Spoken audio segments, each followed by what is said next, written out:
kebiasaan deres dengan menjamkan mata, itu memang ayat-ayat Quran seperti ada di mata gitu, berarti melek biar hilang. Gitu kita melek, kadang hafalan buyar.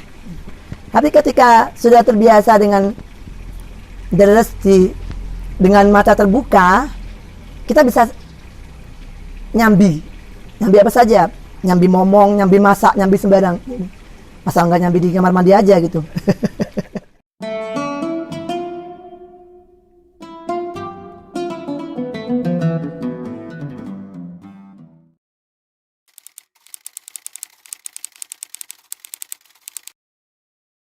Saya mendapatkan jazah Fahmi Bisyauqin sekitar 13 atau 14 tahun yang lalu dari beliau Kiai Haji Ulin Nuha Arwani.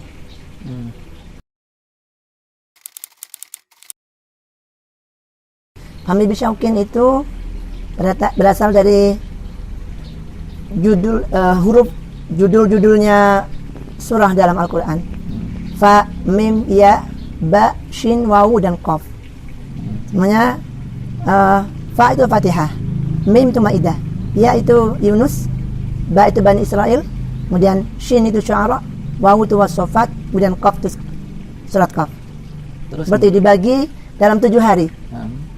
Dimulai dari hari Jumat atau malam Jumat. Jadi setiap malam Jumat kita mulai, di hari Kamis kita khatam. Seperti itu. Alhamdulillah sekarang Fahmi Bisyauqin sudah menjadi program wajib di pesantren Al-Baqarah. Jadwalnya kalau di tempat saya, karena saya memperjuangkan bacaan tartil, jadi saya jadikan 2 majelis, malam hari dan pagi hari. Malam hari mungkin waktunya 1,5 jam atau pagi juga 1,5 jam.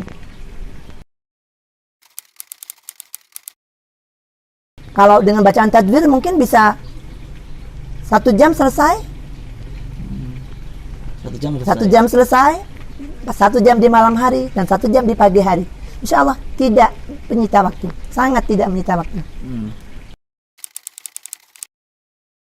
Jadi dari kecil ibu saya itu mendidik saya dereso ojo merem. Ternyata deres nggak merem itu dulu saya nggak tahu faedahnya apa.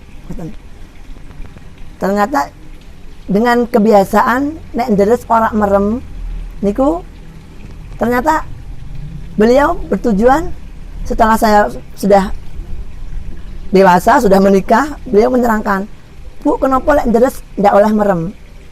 Ibu menjelaskan, yo lek urip iku penak terus. Nek uripmu ora penak engko nek sembarang-barang kudu dilakoni dhewe, mosok yo ora peran deres. Karena ketika deres dengan kebiasaan deres dengan menjamkan mata, itu memang ayat-ayat Quran seperti ada di mata gitu, berarti melek biar hilang. Gitu kita melek, kadang hafalan buyar. Tapi ketika sudah terbiasa dengan deres dengan mata terbuka, kita bisa nyambi apa saja, nyambi momong, nyambi masak, nyambi sembarang. Asal nggak nyambi di kamar mandi aja gitu.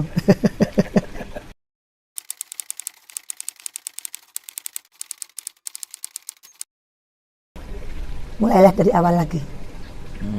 Mulailah dari awal lagi, menghafal lagi satu demi satu ayat dihafalkan lagi. Jadi sebenarnya ketika kita sudah memutuskan untuk menjadi penghafal Al-Quran, berarti kan sudah punya pilihan untuk menghafal. Wajibin itu wajib derese, bukan wajib lanyai. Lanyah itu anugerah, fadl dari Allah. Jadi wajibin itu murojaahnya, deresnya. Ketika kita sudah deres, lanyah atau tidak itu urusan Allah. Jadi kalau ada yang sampai hilang karena hafalannya hilang, mulailah dari bawah lagi.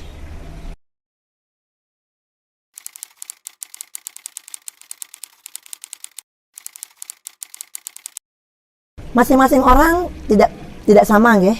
Ada yang bisa deres sendiri terus kemudian bisa lancar.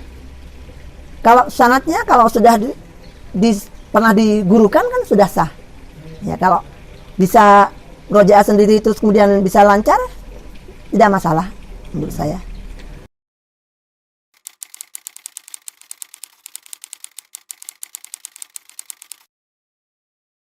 Ya, kalau menurut saya yang saya alami, kalau kita memang ingin mencetak generasi para penghafal Al-Quran, dari kecil sudah dibiasakan mendidik anak-anak membaca Al-Quran dengan fasih. Jadi ketika nanti sudah masuk di pesantren, sudah fasih lisannya, menghafal dengan baik. Karena menurut saya sekarang sangat sedikit orang yang baca Quran yang memperhatikan baiknya bacaan atau yang mendatangkan hak-haknya bacaan itu sudah jarang. Banyak sekali penghafal Al-Quran hanya memburu cepat hatam, deres dengan asal, tidak memperhatikan hak tilawat dan seterusnya. Banyak sekali. Jadi saya kalau boleh berpesan kepada para penghafal Al-Quran, dereso kaya tine perintah Gusti Allah, yaitu ditartil dengan jelas bacaan yang memenuhi hak-haknya bacaan. Karena dengan memenuhi hak-haknya bacaan, dengan kita membaca Quran dengan tartil, sama dengan kita taat dengan perintahnya Allah. Tartil itu perintahnya Allah. Jadi dengan kita membaca Quran dengan tartil, sama dengan kita taat dengan perintahnya Allah. Dan itu juga menjadi salah satu cara kita memuliakan Al-Quran itu sendiri. Karena menurut saya tidak mungkin kita 100% kita bisa mengamalkan seluruh isi kandungan dalam Al-Quran. Bahkan banyak kan orang hanya bisa menghafal, hanya bisa membaca tanpa tahu maknanya. Walaupun membaca Al-Quran sendiri itu tanpa mengetahui maknanya pun tetap mendapatkan pahala. Nah, salah satunya dengan membacanya dengan baik, membaca dengan tartil, itu juga bisa diniatkan untuk memuliakan Al-Quran.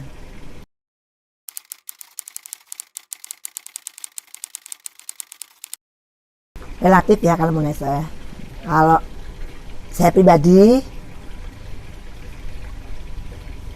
karena mungkin ada di pesantren ya, ada di lingkungan pesantren dari kecil, terutama anak-anak perempuan saya itu diwurui cara ubudiyah sehari dulu, diberi pelajaran ubudiyah wajibnya dulu.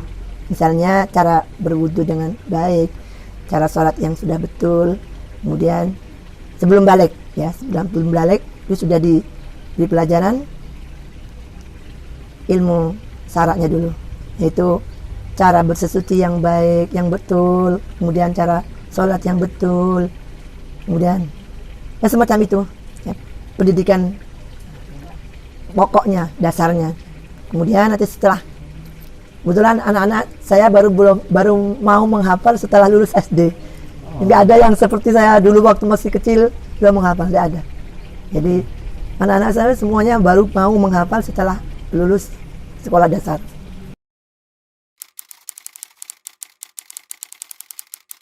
Standar seperti pondok-pondok pesantren yang lain, yaitu ada yang 3 tahun, ada yang 4 tahun.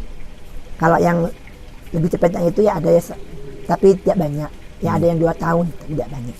Saya juga salut kalau ada anak kecil-kecil, sekolah-sekolah yang dengan tren masih kecil menghafal Quran. Salut karena kenapa?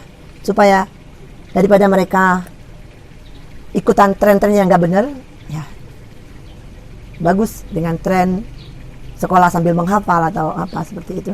Itu bagus. Dan sekarang kan marak di mana-mana sekolah SD sambil menghafal, seterusnya.